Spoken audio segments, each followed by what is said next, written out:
Men bir narsadan xursandman. Mana qishloq sharoitida Jizzax viloyatidamiz biz. Mana shu xonadonga biz manba katyol o'rniga o'zi turgan diplomatik katyolligisi bor ekan. O'rniga o'zimizni topli domdan ishlab chiqarilgan diplomat shveler katyolimizni uстановка qilib berdik. Bu yerda gaz muammosi bor. Chunki bu yerda gazlarni o'zib tashlashgan ekan. Bu yerda hozir o'tin ko'mirga mo'ljallangan o'sha shveler katyolimizni qo'ydik. Ko'rib turgan yerdagi ko'mirlar turibdi. Yonishni ko'ryapsizlarmi? Yoqib qo'ydik. Yoqqanimizga ko'p bo'lgani yo'q.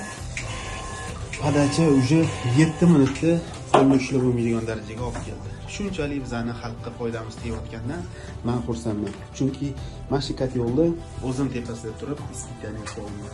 Xudo xolasa bu shveler katyolimizni sutkasiga qancha ko'mir rasxod qilyapti, hammasini batafsil yoritib beraman inshaalloh.